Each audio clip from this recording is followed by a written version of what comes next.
Friend, हमारे YouTube channel nursing सखी में आपका एक बार पुनः बहुत बहुत स्वागत है। आज हम जानेंगे एपिजैड में सूचरिंग के बारे में।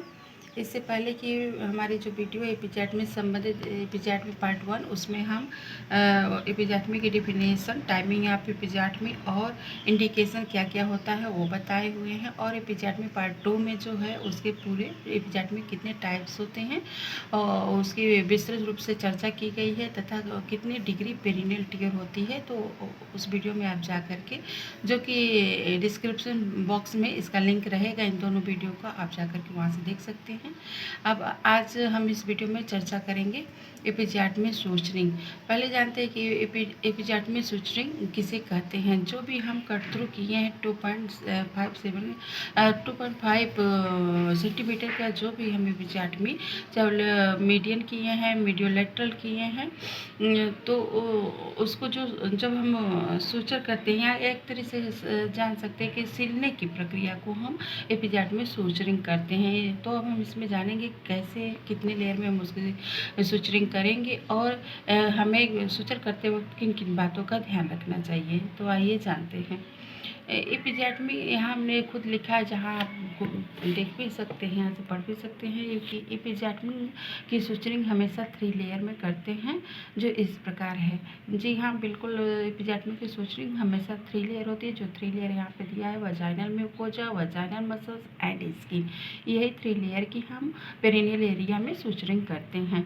जानते हैं सबसे पहले कि वजाइनल म्यूकोजा को कैसे सूचर करते हैं। वजाइनल म्यूकोजा को इंटरप्टेड सूचरिंग करते हैं। इंटरप्टेड सूचरिंग का मतलब है कि हमें वहाँ दोनों पार्ट को मिला करके और एक बार बांध देना है और बांधने के बाद उसको काट लेना है। उसको इस तरह से कई बार जहाँ तक हो हमें सूचर करना है वजाइनल म्यूकोजा को, तो अलग अलग हमको सूचर देना पड़ेगा।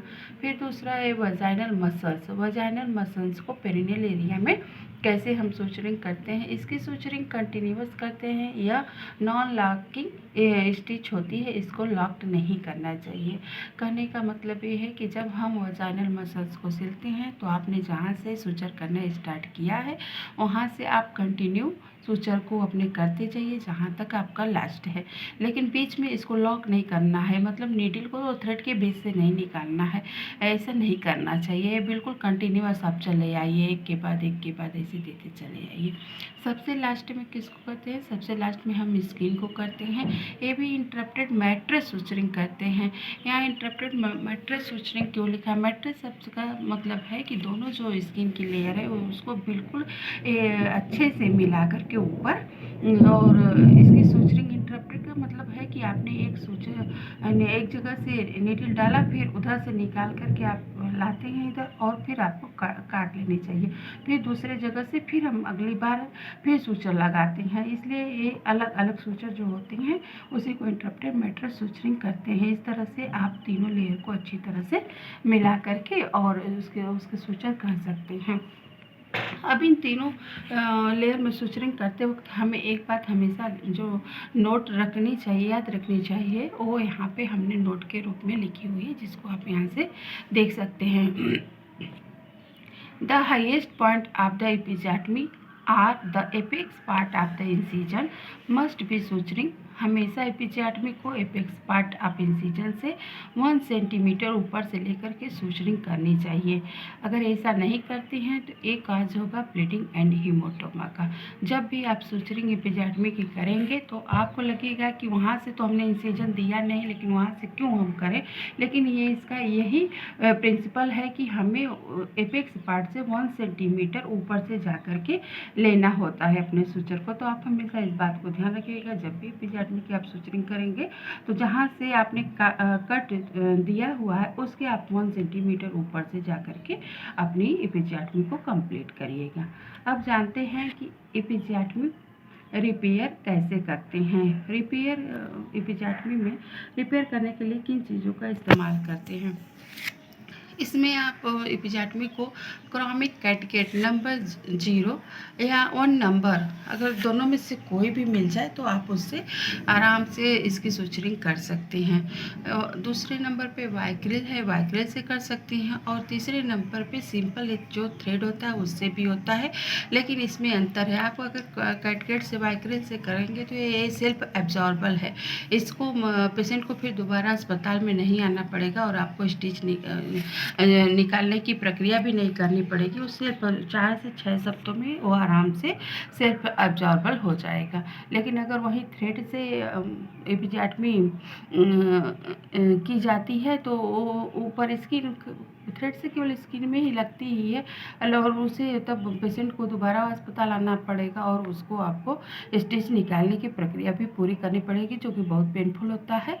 भले यहाँ लिखा गया है कि थ्रेड इन तीनों से दिया जा सकता है, लेकिन सबसे कॉमन जो आजकल होता है वो क्रोमिक कैटकेट से ही दिया जाता है। इन सब चीज़ों को अवॉइड किया जाता है। आप ये है कि एपिजाटमी करने का प्रोसीजर क्या है। तो इसके प्रोसीजर का मेथड हमने यहाँ पे लिखा है, जिससे आप आसानी से समझ सकते हैं।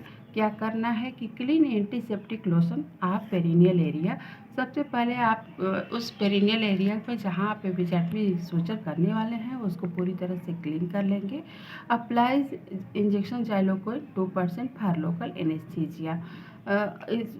तो एपिजाटमी करने से पहले ही लोकल एनेस्थीजिया के रूप में हम इंजेक्शन जाइलोकोइन 2% को दे देते हैं, ताकि वहाँ की जगह को, वहाँ की एरिया को हम सुन्न कर सकें, जिससे मरीज को कोई भी दर्द की प्रक्रिया से न गुजरना पड़े।